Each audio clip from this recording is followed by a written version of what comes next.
running a couple minutes ahead of time, but I'll go ahead and introduce our next and final speaker of this session and the day. And that's Dr. Greg Ebel from Colorado State University. He'll be talking about advancing the epidemiology in COVID in Colorado. And Greg is a professor in the Department of Microbiology, Immunology, and Pathology at Colorado State University. He's the director for the Center of Vector-Borne Infectious Diseases. So again, another example of a person with a virologic background taking advantage of or changing direction in the face of the viral pandemic. His research concerns factors that underpin the emergence of viral diseases, including evolutionary implications of virus-host interactions and how climate change alters the body of emerging viruses.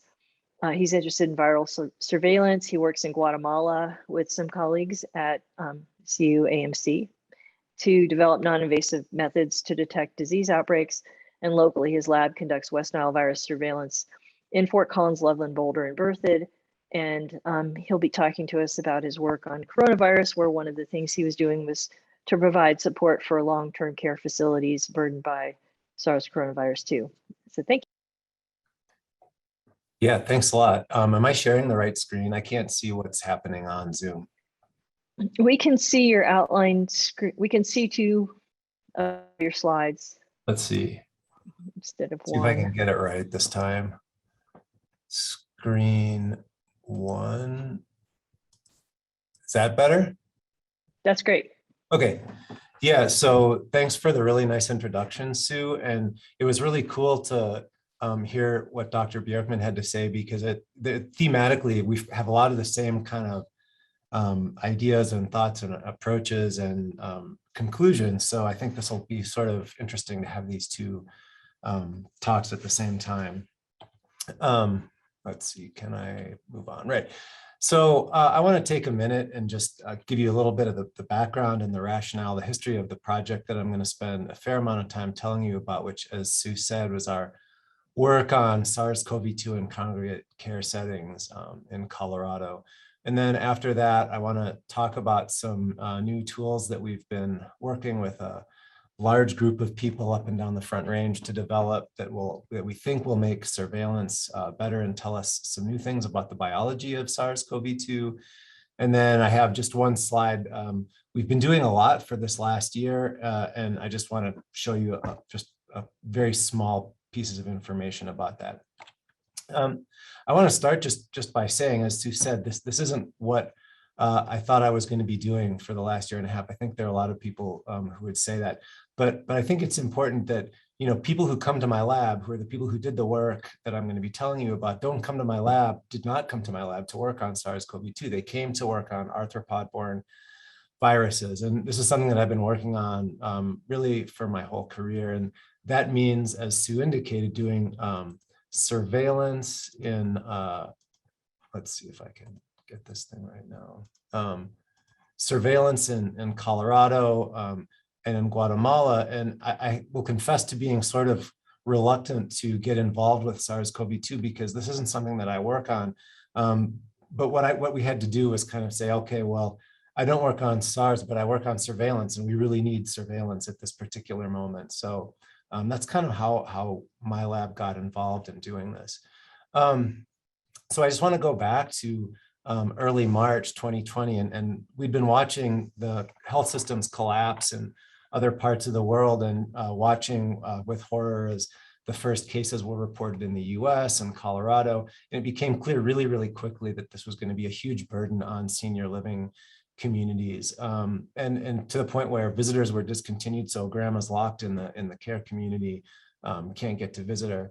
At that time, I was connected by a colleague, Candace Mathiasen, with the director of the CSU Center for Healthy Aging, Nicole Earhart. And it was just one of these really fortuitous meetings where we had the same kind of concerns for the residents, for the staff of long-term care facilities, and really for the viability of the US health system. And so we felt like something really needed to be done. At the time, also remember that the CDC guidance was to screen all workers of these facilities daily for COVID-19 symptoms, which at the time were fever and cough. And based on what we know about other coronaviruses and some emerging data from overseas, we strongly suspected that SARS-CoV-2 positive individuals could be either pre-symptomatic or asymptomatic for quite some time, and that these could be vectors for introducing SARS-CoV-2 into these communities where extraordinarily vulnerable people are living.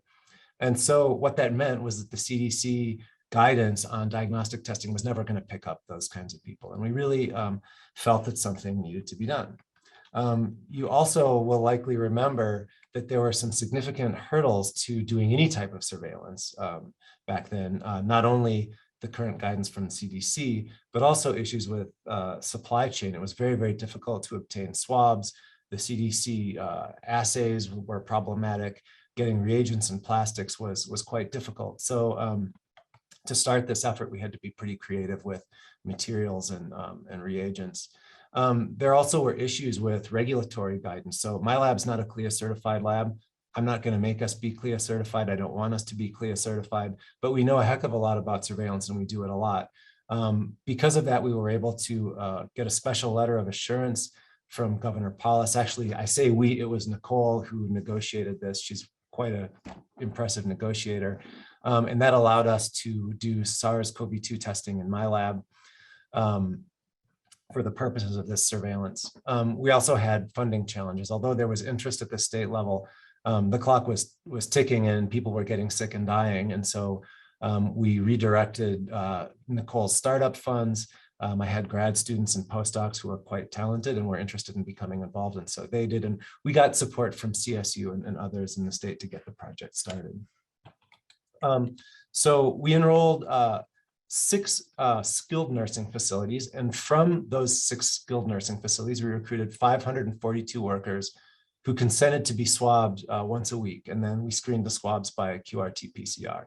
These are people who had no reported COVID symptoms, no known exposure, and they had to agree that they were going to get swabbed once a week for 8 weeks. And then if they were positive, they were asked to self-isolate, and they did, and continue with testing.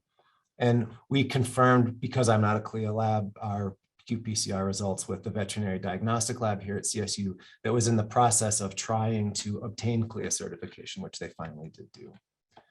So what was really clear really early on was that there was a lot of asymptomatic carriage of SARS-CoV-2 among workers reporting for work. So we found that 15% of the people that we enrolled were positive for SARS RNA during the study.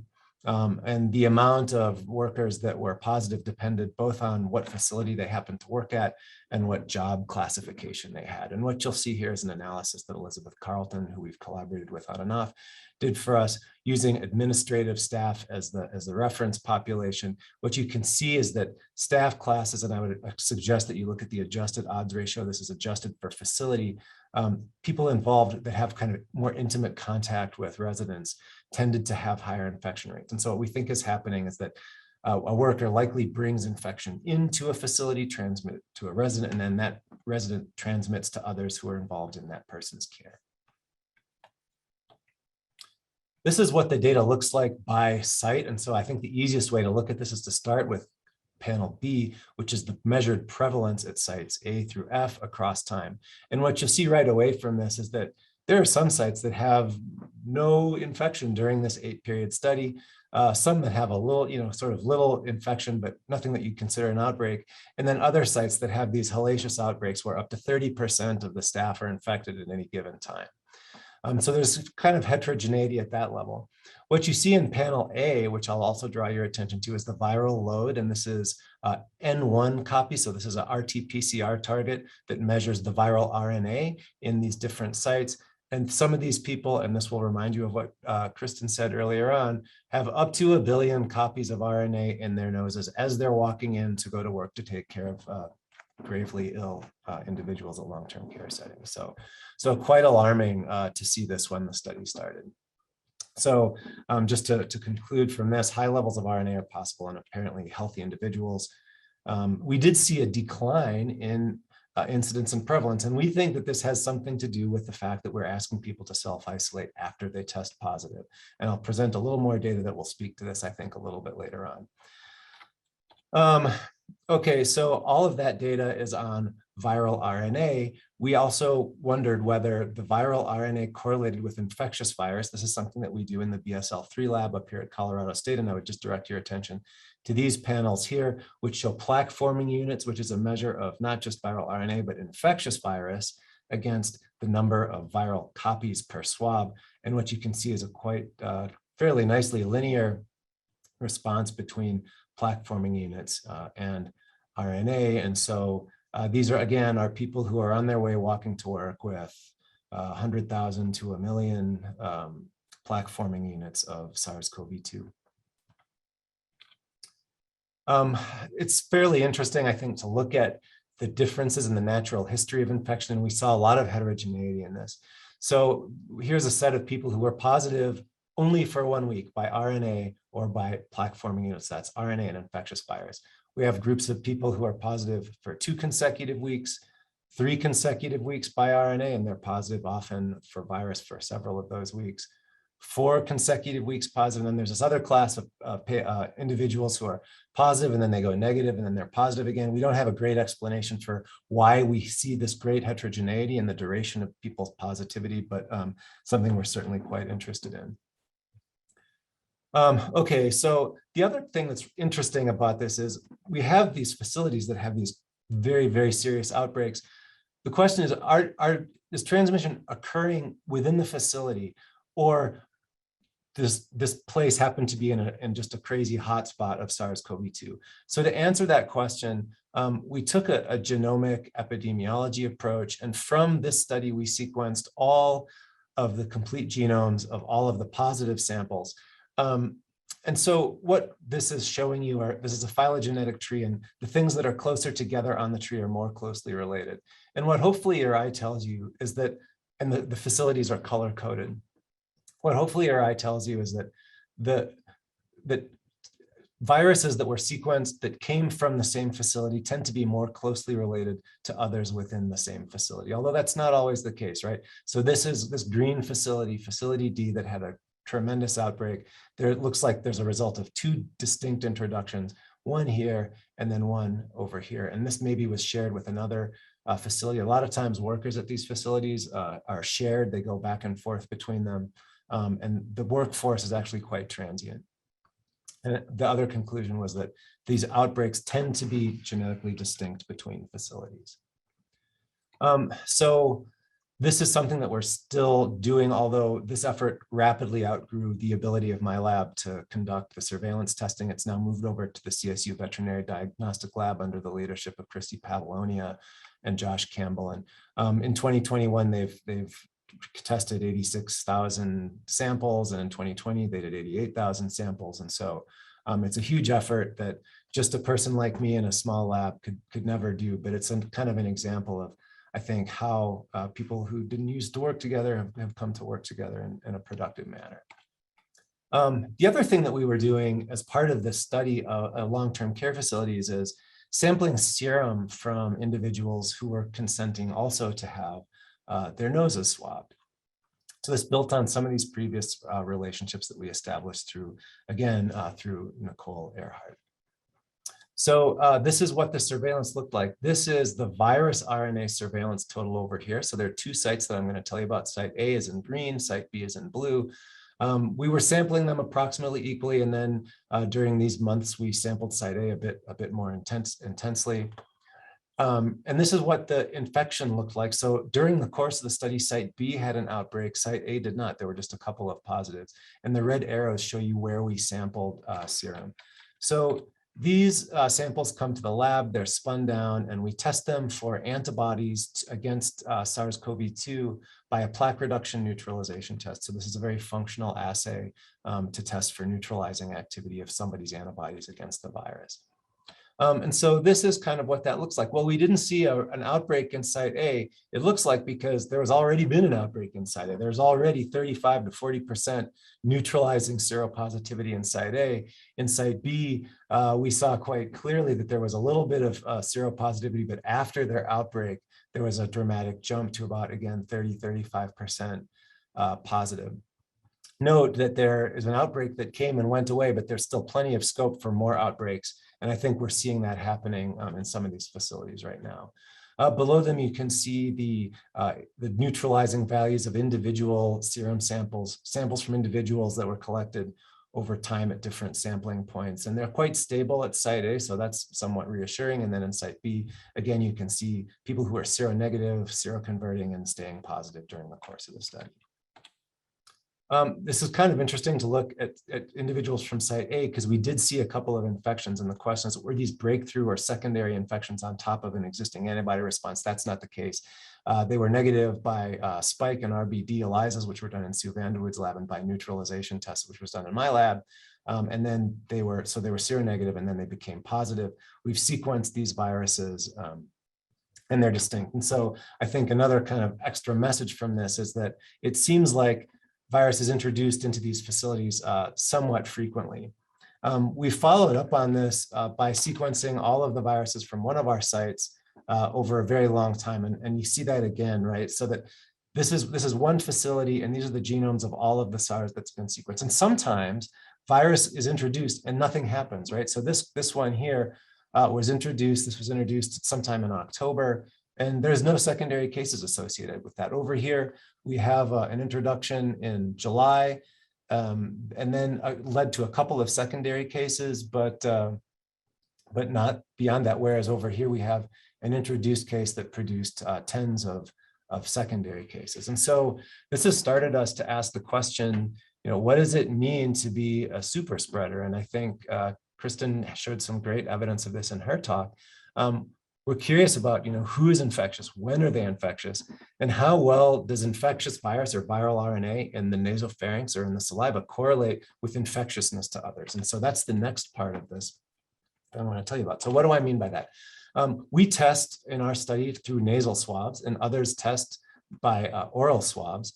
But this isn't really where transmission is occurring, except in fairly rare cases. It's occurring when somebody's out here and they're talking to somebody, or somebody is sneezing or coughing, but we really don't know what the relationship is between this and this. Although what I showed you already is that when there's RNA here, there tends to be infectious virus there. So the potential certainly is there that virus could be transmitted. So we've partnered with Mei Chu, who's at the Colorado School of Public Health, Thomas Janisch from CU Anschutz, and others, to develop a study where we've put polyvinyl alcohol strips within N95 masks, and then asked whether we can detect infectious virus or viral RNA when we put these masks on people who are known to be positive. So this is a study that we're continuing to work on.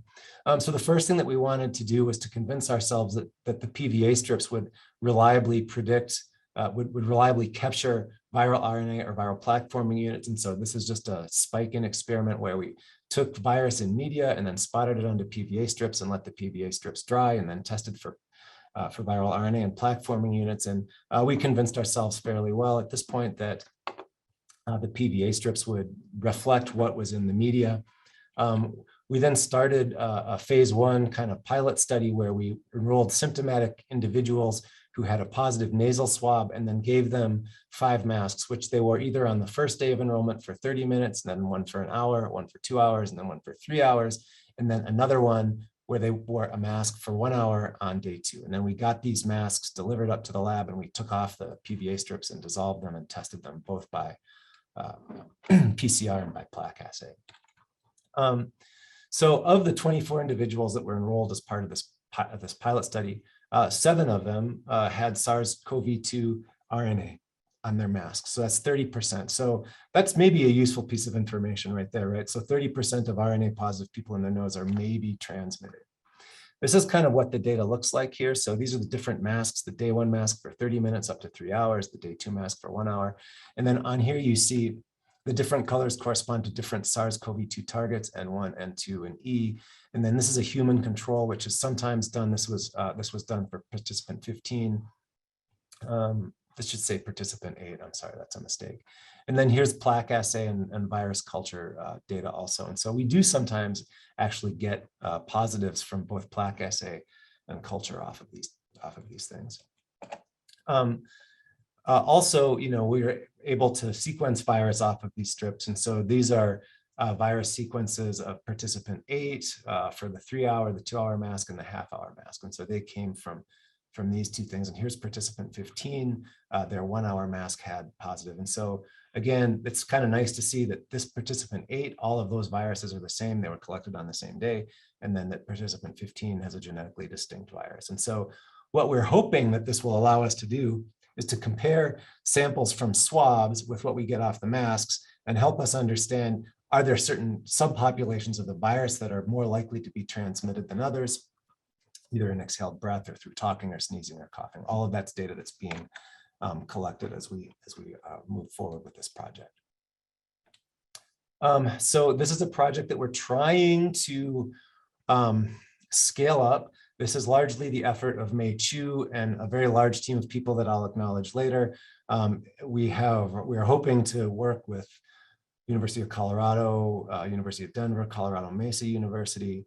And the goal is to enroll about 80% of all of the university sites to get a better sense of virus transmission in the colleges. So, this is an evolving situation, but I just wanted to tell you about it because I think it's really exciting, and I think we have the chance to learn a lot of things that we don't quite know yet. Okay, so finally, these are the other efforts, and I just wanted to touch on them. I don't have the time or really the knowledge or expertise to discuss them with any kind of coherence. So we've been part of a biobanking effort that's, again, spearheaded by Nicole Earhart, among others, to archive and save all of these samples. So we have a lot of positive samples. In some cases, we have clinical data, we have swab data, we have tissues in some cases, we have serum samples, in some cases, multiple serum samples. So we're trying to bank all of these things and to organize them in a useful way. We also are in the process of working with Chuck Henry here at CSU on antigen detection assays that we think can be quite sensitive. We still have a need for rapid, cheap diagnostics, and that's something that we're in the process of working on. We also have partnered with some modelers here at CSU, in particular Bailey Fosdick and Jude Bayham, to create a dashboard that we are hoping could be used as a decision support tool for long-term care facilities. And it allows you, the URL is down here. And the idea is that you can input here the size of your staff, vaccine compliance, transmissibility of a variant, and so forth, and that can give you estimates of work days missed, prevalence in the staff, prevalence in the residents, and so forth. So I'm going to conclude there. And the list of acknowledgements and people who contributed is just, it's far too big for me to ever actually remember everybody. But there's some key people. Nicole has been an amazing collaborator. Greg Gom is the medical director of Vivage, who really was very passionate about bringing surveillance testing into his facilities, and without him, we couldn't have done this. Christy and Josh at the VDL were very instrumental in helping with our diagnostic assays. Sue's the PI of a Betcher grant that supported some of this work. May and Tracy at the Colorado School of Public Health, Molly Lamb, Tom Yanish, Elizabeth Carlton, I mentioned at CU Anschutz, and then a group of modelers and other just key collaborators. The people who are highlighted over here are people in my lab who this wasn't their job, but they stayed up and came in on weekends to actually do the work that I am lucky enough to be able to tell you about. And then we had a lot of help with funding earlier on. So I'll stop there, and I hope that I've left time for questions. I think I talked a little bit fast. Maybe I talked fast enough so that we can have some questions, but I'm about to stop sharing my screen. That was great, Greg, and you're right on time. We have time for a few questions. If there's any in the chat. While people are typing, I'll ask you about, I saw that in your trees, you know, you've got different, what you might call variants, you know, coming out of places, right? So you saw variation in the different sequences. Is that, how does that relate to the variants that we're talking about in terms, were these non-synonymous? I mean, This is all first wave. This is all like, I don't know, it maybe would have been, see, I lost track when they switched from B.1.1.7 to alpha, beta, gamma, delta. So I think these would all have been maybe what Kristen called wild type. They were most closely related to the Wuhan strain, which then led to a New York strain, which was the most nearest non-Colorado ancestor in our tree. And also I made the point that at one point that RNA and infectious virus correlate pretty well. That's specific to pre-vaccine world. We've received some samples from CDPHE because we have the BL3 and we can do these plaque assays pretty easily, and we do them a lot. That's not exactly the case with post, with vaccine breakthroughs. So we've had some supposed vaccine breakthroughs where the RNA is really high, like you'd expect there to be a lot of infectious virus there, and it's not. So that's anecdotal. That's just a couple of samples. Yeah, and I guess along those lines, have you seen changes in the dynamics in the nursing facilities since there's been vaccination and the variants? And are you similar to the question that Kristen talked about, like, what do you anticipate going forward with breakthrough and waning immune protection and more transmissible variants? Well, I think waning immunity and breakthrough infection is way less of a problem than poor vaccine uptake among staff at the long-term care facilities. So we're seeing already, like I made the point that there's still 60-70% seronegative after an outbreak in some of these places. And so if vaccine update's 50%, then you can, maybe half of those people have been vaccinated. There's still plenty of people there to have an outbreak. And we're seeing it already. I mean, in recent weeks, we're starting to see outbreaks again in some of the same darn facilities where there were bad outbreaks last winter. So, I mean, my opinion is that by far the bigger problem is poor vaccine uptake. And, one of the things that I learned with this is the degree to which the long-term care environment is kind of the underbelly of the US healthcare system. I mean, I alluded to the fact that workers are transient, they're not well paid, they sort of move from place to place a lot. So, when we sort of think of the TV show medical care setting, and it's far from that.